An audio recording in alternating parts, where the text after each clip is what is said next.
Hello student, स्वागत है आपका एक बार फिर से class 8 synthetic fibre and plastic part 4। इससे पहले हमने सिंथेटिक फाइबर कंप्लीट कर लिया है। आज हम पढ़ेंगे प्लास्टिक।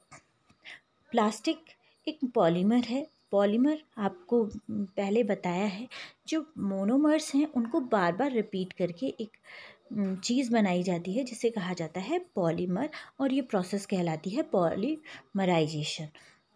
तो मोनोमर्स, ये डब्बे डब्बे आप देख रहे हैं, ये है मोनोमर्स, और बहुत सारे मोनोमर्स मिल करके एक क्या बनाते हैं, पॉलीमर बनाते हैं। ये एक जो प्लास्टिक है वो भी एक मोनोमर्स है।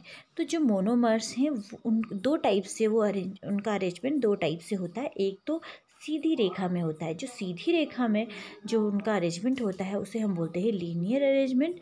और एक इस तरीके से देख रहे हैं आप, इस ये है और नीचे से इस तरीके से ये कनेक्टेड है, तो ये अरेंजमेंट कहलाता है क्रॉस लिंक्ड अरेंजमेंट। तो मोनोमर्स, बहुत सारे monomers, repeating unit of monomers is called polymer, और this process is known as polymerisation.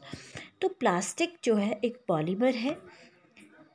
जो प्लास्टिक है उससे हम देखते हैं चेयर बनाई जाती है, बाल्टी बनाई जाती है, बर्तन बनाए जाते हैं। आजकल आप देखते होंगे आपकी जितनी भी आसपास चीज़ें हैं सब में प्लास्टिक का यूज़ किया जाता है। तो क्या इसके गुण ऐसे हैं जिससे कि इसे हम बहुत ज़्यादा यूज़ कर रहे हैं?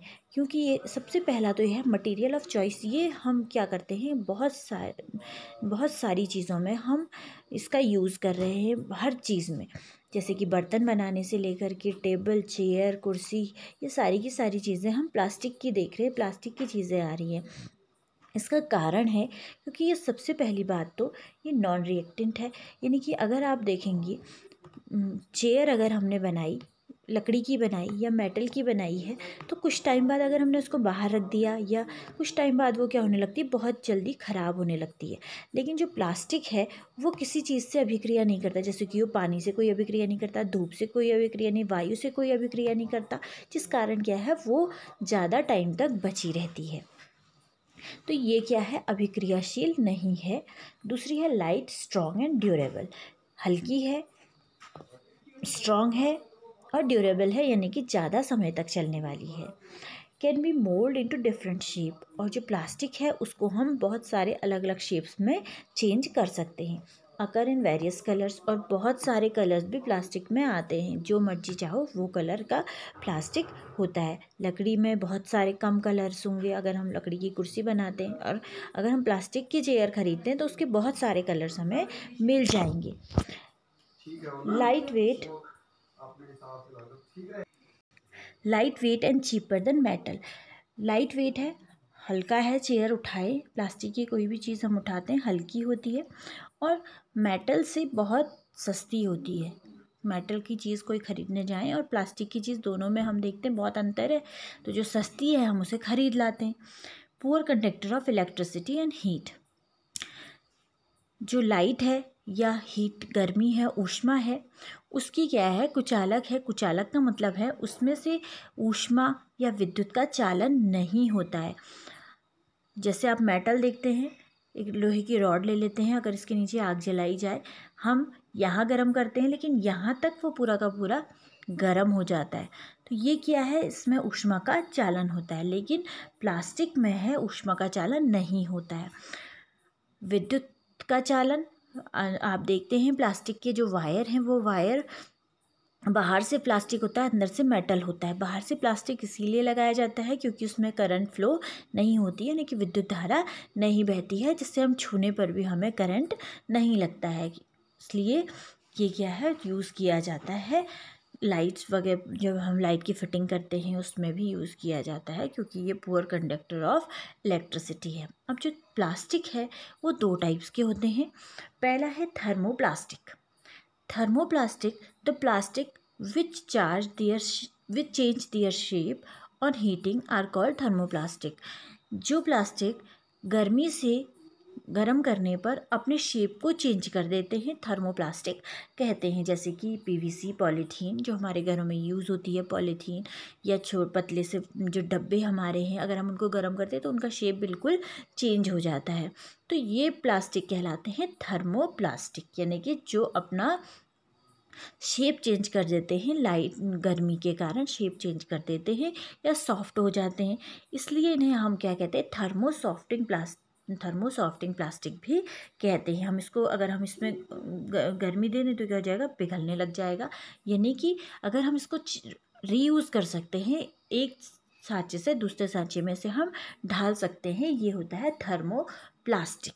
दूसरा प्लास्टिक होता है थर्मोसेटिंग, यानी कि जो प्लास्टिक सेट हो चुका है उसको गर्म करने के बाद भी उसके शेप में कोई चेंज नहीं होगा, वो कहलाते हैं thermosetting plastic. The plastic which does not melt on heating are called thermosetting plastic. जो गर्मी के से भी मेल्ट नहीं होते हैं वो कहलाते हैं थर्मोसेटिंग प्लास्टिक। अब वो अपना शेप चेंज नहीं कर रहे हैं, इसलिए ये क्या होते हैं, रिसाइकल नहीं किए जा सकते, यानी कि इससे हम दूसरी चीज़ नहीं बना सकते हैं। जबकि जो डब्बा था उसको शेप दे करके दूसरी चीज़ में कन्वर्ट करना हमारे लिए आसान होगा, बजाय कि ये थर्मोसेटिंग प्लास्टिक है इसके। नेक्स्ट है biodegradable waste and non biodegradable waste. Biodegradable यानी कि जो वेस्ट मतलब जो बचा हुआ हमारे घर का खराब सामान है, खराब चीज़ें हैं, बेकार चीज़ें हैं, वो वेस्ट है। तो बायोडिग्रेडेबल वेस्ट क्या होते हैं, waste which can be decompose by micro organism present in soil. यानी कि मिट्टी में जो माइक्रो ऑर्गेनिज्म होते हैं, आपने पिछले चैप्टर में माइक्रो ऑर्गेनिज्म चैप्टर में पढ़ा कि जो मिट्टी में सॉइल होते हैं वो क्या करते हैं, चीज़ों को डिकम्पोज करते हैं। जैसे कोई जानवर मर जाता है तो उसको डिकम्पोज करके मिट्टी में पूरा मिला देते हैं। तो वैसे ही जिस वेस्ट को जो माइक्रो ऑर्गेनिज्म है वो डिकम्पोज कर देते हैं, वो वेस्ट कहलाते हैं बायोडिग्रेडेबल वेस्ट। जैसे कि हमारे घरों की सब्जियां हैं, उनका जो छिक्कल है, पेपर है, पत्तियां हैं, लीव्स, एनिमल बॉडी, ये सारी के सारी क्या है, बायोडिग्रेडेबल वेस्ट है। और जो यानी कि जो डिकम्पोज नहीं होंगे वो कहलाएंगे नॉन बायोडिग्रेडेबल वेस्ट। तो जो बिल्कुल अपघटित नहीं होते हैं वो क्या है, पॉलीथीन। आपने देखा होगा, आपको मैं बार बार स्कूल में भी कहती हूँ कि जो आप टॉफ़ी खाते हो अपने बैग में रखो, एक जगह इकट्ठा करके उसको कहीं ऐसी जगह पे डालना है जहाँ पे कि उसका अच्छे से निस्तारण किया जाए, जगह जगह पे ना फेंका जाए, क्योंकि वो नालियों में जाता है, खेतों में जाता है, और उससे वो क्योंकि नॉन बायोडिग्रेडेबल है, यानी कि वो बिल्कुल भी अपघटित नहीं होता है, डिकम्पोज नहीं होता है, और वैसा का वैसा ही रहता है जैसा आपने उसे फेंका है। तो इसलिए आपको उस वेस्ट को इस तरीके से निस्तारित करना है ताकि उसका हमारी जो एनवायरनमेंट है उस पर ज़्यादा प्रभाव ना पड़े। तो आपने देखा होगा पॉलीथीन है, जहाँ पड़ा रहता है वहीं पड़ा रहता है। बॉटल्स हैं, ये डिकम्पोज नहीं होती, क्योंकि प्लास्टिक जो है वो डिकम्पोज नहीं होता है। इसका सबसे बड़ा ड्रॉबैक यही है कि जो प्लास्टिक है वो डिकम्पोज नहीं होता है, और एज़ इट इज़ हमारी जो पृथ्वी है उस पर वैसा ही पड़ा रहता है, जिससे कि हमारे पर्यावरण को नुकसान होता है। तो आपकी बुक में कुछ दिए गए हैं टाइप ऑफ वेस्ट, और कौन से बायोडिग्रेडेबल हैं, कौन नॉन बायोडिग्रेडेबल हैं, कितने कितने टाइम तक ये डिकम्पोज होते हैं।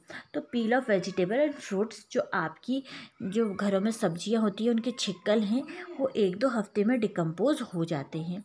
तो ये क्या हो गए, बायोडिग्रेडेबल हो गए। पेपर, ये 10 से 30 दिन तक होते हैं, और ये भी क्या है, बायोडिग्रेडेबल हो गए।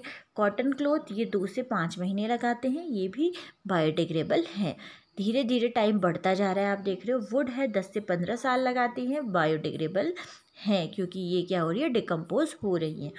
आज नहीं तो कल डिकम्पोज हो जाएगी। Woollen cloth about a year ये भी क्या हो गई, बायोडिग्रेडेबल है। अब मेटल्स आप देखते हैं, tin, aluminium and other metal, ये लगाती है 100 से 500 साल डिकम्पोज होने में। तो ये क्या है, नॉन बायोडिग्रेडेबल है।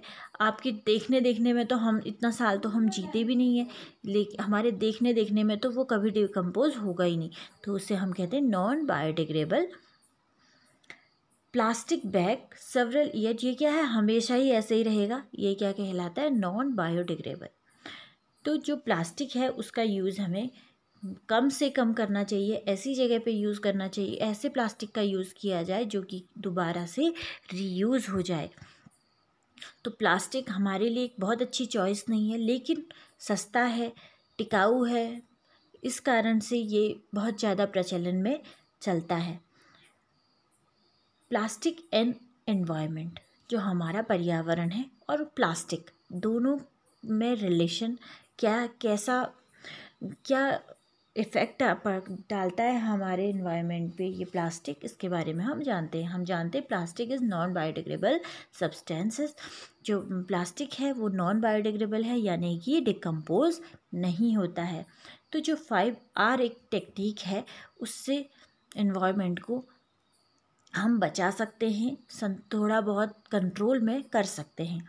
तो ये 5R क्या है, reduce, reuse, recycle, recover and refuse. ये 5 के 5 आप याद करेंगे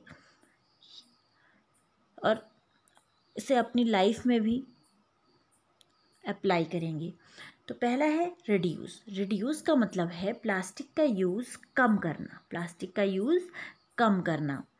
रीयूज़ मतलब उसको दोबारा से यूज़ करना। नेक्स्ट है recycle, converting waste material into useful material in factory. जो आपने देखा होगा कबाड़ वाले होते हैं, वो क्या करते हैं, सारा का सामान लेकर के जाते हैं, हमारे घर के प्लास्टिक वगैरह जो भी सामान है वो लेकर के जाते हैं, वो उसे फैक्ट्रियों में देते हैं और फैक्ट्री से फिर से वापस नई चीज़ बन करके आती है। तो ये क्या है, एक साइकिल बन जाता है। तो ये क्या है, इसको दोबारा से यूज़ करना रिसाइकिल कहलाता है। उसके बाद है रिकवर। जो प्लास्टिक नॉन रिसाइकल्ड है, यानी कि उससे कोई दूसरी चीज़ नहीं बनाई जा सकती है, उसको फ्यूल और एनर्जी के रूप में कन्वर्ट कर सकते हैं। नेक्स्ट है रिफ्यूज़। रिफ्यूज़ का मतलब है उसका यूज़ ही मत करो, ठीक है। तो लेस, आपको कम यूज़ करना है, उसका दोबारा से यूज़ करना है। ऐसा नहीं कि पॉलीथीन घर में आ गई, आपने उसको पकड़ा और फेंक दिया, आपने उस पॉलीथीन को रखना है, नेक्स्ट टाइम उसी पॉलीथीन को लेकर के आप जा सकते हैं, उसी में वापस सामान ला सकते हैं। तो इससे क्या होगा, आपका पॉलीथीन का कम यूज़ होगा और पॉलीथीन दोबारा से यूज़ होती रहेगी। और रिसाइकिल, कन्वर्ट करना है उसको किसी अदर यूज़फुल चीज़ में, फैक्ट्री में। उसके बाद फ्यूल और एनर्जी में कन्वर्ट करना, रिकवर, और रिफ्यूज़ यानी कि नॉट टू यूज़ नहीं करना है। तो ये 5R है, 5R है। इससे हम अपने इन्वायरमेंट को प्रोटेक्ट कर सकते हैं, क्योंकि आप जानते हैं कि जो प्लास्टिक है वो बहुत ज़्यादा हमारी इन्वायरमेंट के लिए बहुत ज़्यादा खतरनाक है। तो ये आपके चैप्टर आज समाप्त हो चुका है। इसमें कुछ इम्पॉर्टेंट वर्ड्स आए हैं, इसके बारे में हम ज़रा सा देखते हैं।